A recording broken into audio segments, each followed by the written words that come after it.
60 হিজরিতে যে ক্ষমতা দখল করেছিল, মাত্র ৩ বছর ৬ মাস যার শাসনকাল ছিল।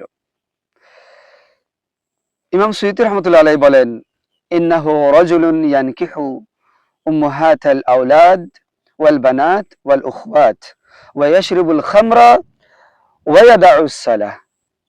ইমাম সুয়ুতী রহমতুল্লাহ আলাইহি বলেন, সে হলো এমন একজন পুরুষ, এমন একজন লোক যে সন্তানের মা, কন্যা ও বোনদেরকে একসাথে বিয়ে করত, নাউজুবিল্লাহ।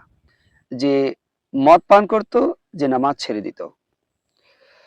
ইমাম হাফিজ ইবনে কাসির রহমতুল্লাহ আলাইহি উনি বলেন, ওয়াল্লাহ ইন্নাহু লা ইয়াশরিবুল খামরা ওয়া ইন্নাহু লা ইয়াসকুরু হাত্তা ইয়াদাউস সালাহ। উনি বলেন, সে এমন আল্লাহর কসম করে বলছেন, সে এমন একজন লোক ছিল যে মদ পান করত, যে নেশা করত, এমনকি নেশাগ্রস্ত অবস্থায় সে নামাজ ছেড়ে দিত, নামাজ পড়তো না।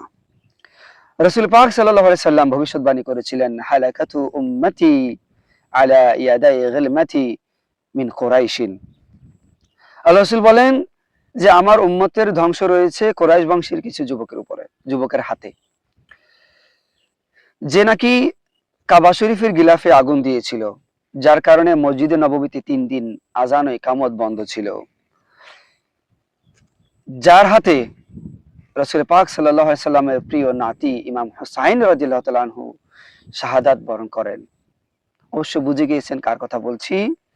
পৃথিবীর শ্রেষ্ঠ, পাপিষ্ঠ, নিকৃষ্ট এবং নিকৃষ্ট ঘৃণিত এক ব্যক্তি, যার নাম ইয়াজিদ। এই ইয়াজিদের সম্পর্কে আরো ব্যাপক আপনারা জানতে পারবেন।